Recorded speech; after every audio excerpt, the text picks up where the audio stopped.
नमस्कार। आप सबका रुद्रा वैदिक आश्रम में हार्दिक स्वागत। बढ़ते हैं अगले पाठ की ओर, पाठ संख्या 4। और आज जो हम ग्रह अवस्था के बारे में चर्चा करेंगे वो है ग्रहों की तीसरी अवस्था। कई महानुभाव, कई मेरे मित्रगण ये सोचते हैं कि तीसरी की बात कही है तो शायद युवा अवस्था की बात करेंगे। नहीं, पहले हम दो अवस्थाएं पढ़ी हैं। कौन से? बाल आदि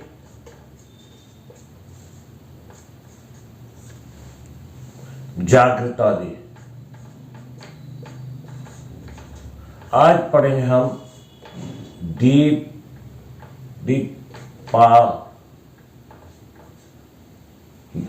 दीप्तादि।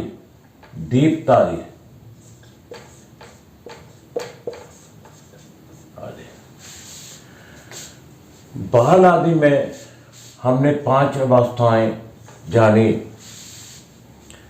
बाल, कुमार, युवा, मृत और वृद्ध और मृत। जागृत आदि में हमने 3 अवस्थाओं के बारे में जाना: जागृत, स्वप्न, सुषुप्ता। और आज जो है दीप्तादि, इसमें 9 अवस्थाएं हैं। इसमें 9 अवस्थाएं हैं। बालादि में हमने जाना कि बाल या मृत में हो, विषम और सम राशि के अकॉर्डिंग डिग्री के अनुसार 0 से लेकर 6 डिग्री तक तो एक चरण का फल देता है। 6 से 12 में हो तो उधर कुमार और सम की तरफ वृद्ध तो 2 चरण का फल देता है। युवा 12 से 18 दोनों में युवा आता है, वहाँ पूर्ण फल देता है और उससे घटते क्रम की ओर चलते हैं। और जब हमने जागृतादि की 3 अवस्थाओं के बारे में पढ़ा तो उसमें पूर्ण, मध्य और शून्य फल के बारे में जानकारी ली, कैसे देते हैं। और आज जो है दीप्तादि। इसके बाद एक और है लज्जितादि।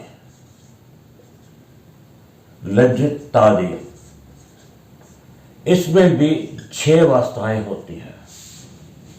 6 अवस्थाएं होती हैं। देखिए, 6 और 5 9, 6 और 9 15 और 3 18 से 23 तो ये होगी जो उनके अंग हैं, उनके पार्ट हैं।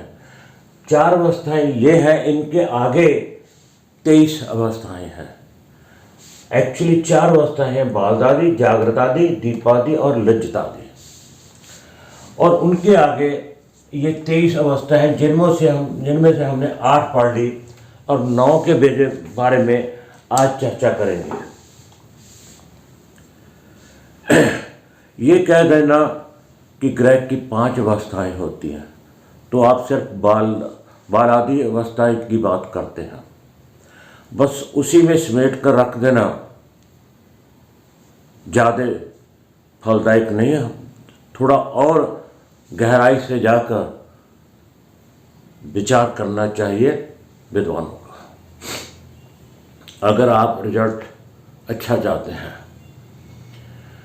सबसे पहले ये मैंने श्लोक लिख रखे हैं। मेरे ये अपने श्लोक नहीं हैं, मैंने शास्त्रों से ही लिए हैं। और इनमें जो दीप्तादि अवस्था है उसके 9 के 9 अवस्थाओं के बारे में कैसे बताया गया है और उनका क्रम क्या है और वो फल कितना देते हैं, उनके बारे में जानकारी दी गई है। सबसे पहले जो पहला श्लोक है उसमें पहले लिखा दीप्ता, इसको हम नंबर 1 डाल दिया। पहली आवश्यक कौन सी है? दीप्ता। दूसरी कौन सी है? स्वस्थ है। नंबर 2। नंबर तीसरी करें प्रमुदिता, नंबर 3। नंबर 4 पे है शांतो। नंबर 5 कौन सी? दीनो, दीन। और नंबर 6 पे दुखिता, 6। और अगली लाइन में विकलश्च यानी विकल, 7। खल, खल, 8। कोपी, 9। विकलश्च खल कोपी त अवस्था नव धारा यश। ये 9 किस्म की अवस्थाएं बताई हैं। दीप्तादि अवस्था के अंतर्गत 9 अवस्थाएं आती हैं। बालादि के अंतर्गत 6 आती हैं। जागृतादि के अंतर्गत 3 आती हैं। दीप्तादि के अंतर्गत 9 अवस्थाएं हैं। कौन कौन सी? दीप्ति 1,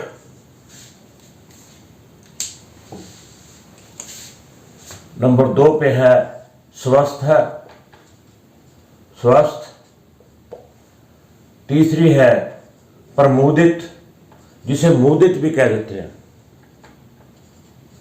प्रमुदित। चौथी है शांत, शांतुल। 5वीं है दीन। 6ठी है दुखित, दुख।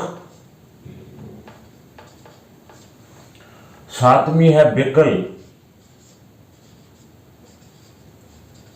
और 8वीं है खल। और 9वीं है कोपी, जिसे कोपित भी बोलते हैं, कोपी, कोपित बोल देते हैं। ये 9 अवस्थाएं हैं जिनके बारे में पहले श्लोक में बता दिया गया, उनके नाम की चर्चा कर दी गई है। ये अवस्थाएं बनती कैसे हैं दूसरे श्लोक से जानते हैं। स्व उच्चस्थो खेचरो दीपतः। स्व उच्चस्थ खेचरो, खेचरो का अर्थ है ग्रह। स्व उच्च, अपने उच्च राशि में ग्रह स्थित हो तो कौन सी आती है? दीप्ता। अगर उच्च राशि का ग्रह हो, अपने उच्च राशि, ये देखना पड़ेगा उस राशि में, जिस अपनी उच्च राशि में है तो वो कौन सी अवस्था आएगी? दीपता, दीपत। आगे क्या लिखा है?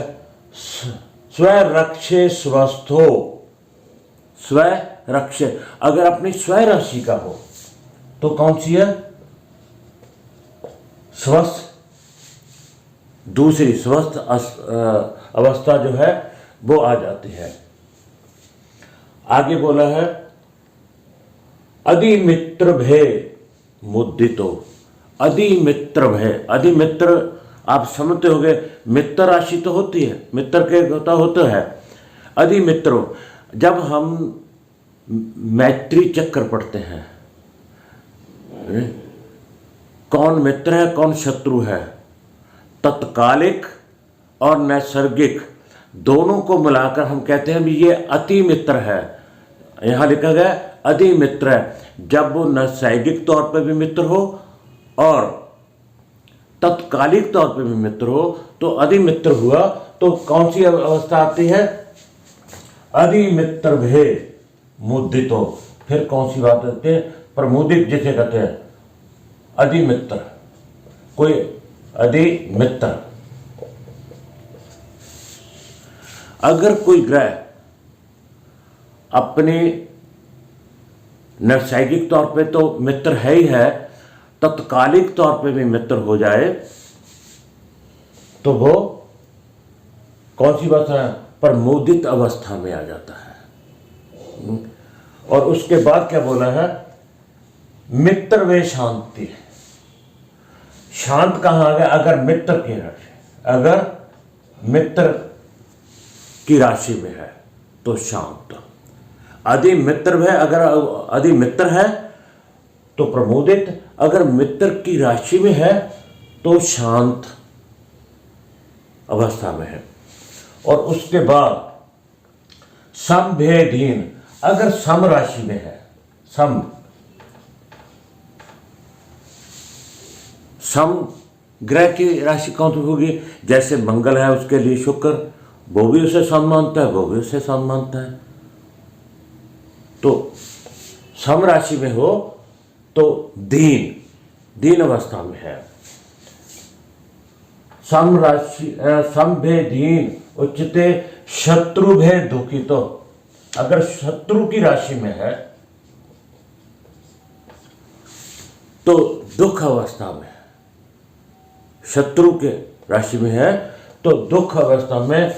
प्रकोप तो बिल्क पाप संयुक्त है, अगर वो किसी पाप ग्रह के साथ संयुक्त होकर बैठा है तो वो विकल पाप ग्रह के साथ संयुक्त, पाप संयुक्तो प्रोक्तो विकल पाप संयुक्तो, अगर कोई ग्रह पाप ग्रह के साथ संयुक्त होकर बैठा है तो वो विकल अवस्था में है। खल ग्रह ज्ञेय, खल, अब खल अवस्था कब आती है? खल स्थान को होते हैं 6, 8, 12 में। अगर 6, 8, 12 में गया और अशुभ ग्रह की ही वहां राशि है तो क्या होगा? खल अवस्था गया। खल ग्रह खल ग्रह यानी कि खल ग्रह या खल राशि कह दें हम, खल राशि अशुभ ग्रह की राशि में और 6, 8, 12 में हो तो क्या है? खल अवस्था आ जाती है। और लास्ट में कहा गया है कोपी संयार्धक संयुक्त, संयार्धक का संयुक्त। क्या संयार्धक का संयुक्त का अर्थ क्या हुआ? कि सूर्य के साथ संयुक्त हो, युति उसके साथ हो, सूर्य के साथ युति होगी तो क्या होगा? अस्त, यानी कहने का भाव है अगर अस्त हो। ये जो उन्होंने बताया है श्लोकों के 3 श्लोकों के माध्यम से हमें ये जानकारी दी गई है कि दीप्तादि अवस्था में जो के उसके अंतर्गत जो 9 अवस्थाएं आती हैं, कौन कौन सी? दीप्त, स्वस्थ, प्रमोदित, शांत, दीन, दुख, विकल, खल और कोपी। और दीप्त कब है? अगर वो उच्च राशि का है। स्वस्थ कब है? जब स्व राशि का है। प्रमोदित अधिमित्र, शांत मित्र की राशि में, दीन सम राशि में, दुख शत्रु राशि में, विकल पाप ग्रह, खल राशि में, कोपी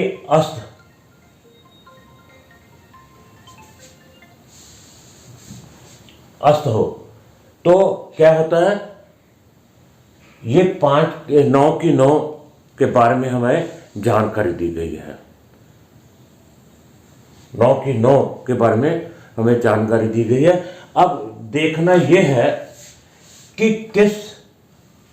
अगर हमें फर्क कितना कहां से मिलता है। ये जो इनका सीरियल है ना, इनके सीरियल के अकॉर्डिंग ही उन्होंने श्लोकों में बताया गया है। दीप्तादि, दीपत, स्वस्थ और प्रमोदित। अगर ये दीप्तादि से कमजोर जो है स्वस्थ से कमजोर है प्रमोदित, ये 3 अवस्थाएं हैं। अगर इन 3 अवस्थाओं में हो ग्रह हो तो भी वह पूर्ण फल दे देता है, पूर्ण फल देता है। और उसके बाद शांत और दीन, ये जो दो अवस्थाएं हैं, अगर ग्रह इनमें हो तो मध्यम फल देता है, मध्यम फल देता है। और ये जो चार अवस्थाएं हैं इनमें बहुत ही कम फल देता है, यानी कि अशुभ ही फल कहें या शून्य के बराबर कहें, शून्य नहीं कह सकते, शून्य के बराबर ही कहें, इसमें फल देते हैं। और अगर इसको हम क्रम से लिखना चाहें तो यहाँ मैं लिख देता हूँ दीप्त, इससे कमजोर स्वस्थ, और इससे कमजोर मुदित, और उससे कमजोर शांत, और शांत के बाद दीन के बाद दुख के बाद विकल के बाद खल से कमजोर कोपी।